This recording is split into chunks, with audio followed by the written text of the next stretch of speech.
ہم ایک غلطی آج کل کرتے ہیں کہ ہم دنیا کو اور دین کو دو واٹر ٹائٹ کمپارٹمنٹس میں رکھ کے ڈیل کرتے ہیں، گویا کہ ان کا ایک دوسرے سے کوئی تعلق نہیں۔ ایسا ہرگز نہیں ہے۔ اسلام ایسا دین ہے جہاں ہم اپنی کاروباری، اپنی فیملی، اپنی سوشل لائف اور اپنے ریچولز کو علیحدہ نہیں کر سکتے۔ یہ ایک دوسرے سے مربوط ہیں اور ایک دوسرے پر ڈائریکٹ انفلوئنس رکھتے ہیں۔ تو یہ سمجھنا کہ میں ریچولز تو اپنے پورے کر رہا ہوں، عبادات والا حصہ ہے دین کا، میں مکمل طور پہ اس کو فالو کرتا ہوں، دنیا کو میں دنیاوی طریقے سے ڈیل کر رہا ہوں، یہ غلط ہے۔ اسلام میں ایسا کوئی تصور نہیں ہے۔ ہماری دنیاوی زندگی بھی ڈائریکٹلی انفلوئنس ہے اسلام کے احکامات سے، انہی کے تابع ہے۔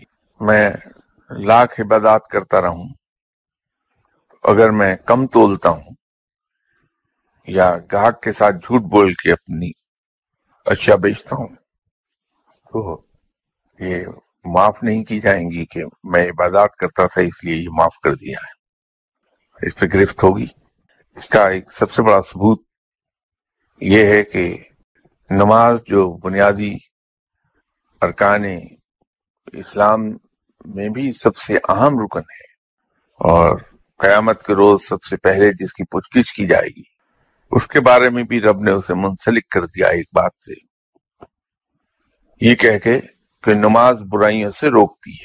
تو اگر کوئی شخص واقعی نماز قائم کیے ہوئے ہے تو پھر وہ برائیوں کی طرف نہیں جائے گا۔ تو اسلام میں دین اور دنیا علیحدہ نہیں ہے، بلکہ کنٹینیوٹی ہے ایک دوسرے کی۔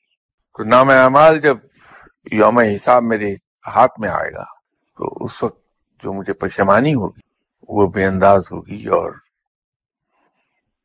اس کا مداوع میں کر نہیں پاؤں گا۔ پھر وہ وقت میں واپس نہیں لا سکوں گا کہ میں اپنے اعمال کو دنیا میں دوبارہ جا کے ٹھیک کراؤں۔ یہ جو میں کہتا ہوں کہ دنیا کی زندگی آخرت کی زندگی سے زیادہ اہم ہے ہمارے لیے، وہ اس لیے کہ ہماری آخرت کی زندگی کا دار و مدار ہماری موجودہ دنیاوی زندگی پر ہے۔ میں نے یہ زندگی کیسے گزاری، یہی چیز فیصلہ کر دے گی میری آخرت کی زندگی کا۔ کہ اگر میں اپنی زندگی کو ایسے ہی گزارتا رہا جیسے میں گناہوں میں ڈوبا ہوں بچپن سے اب تک، تو میری آخرت کی زندگی کوئی زیادہ قابل رشک نہیں ہوگی دوسروں کے لیے۔ تو یوں میں یہ عرض کیا کرتا ہوں کہ یہ زندگی زیادہ اہم ہے میرے لیے، کہ یہ بنیاد فراہم کرتی ہے میری آخرت کی زندگی کی۔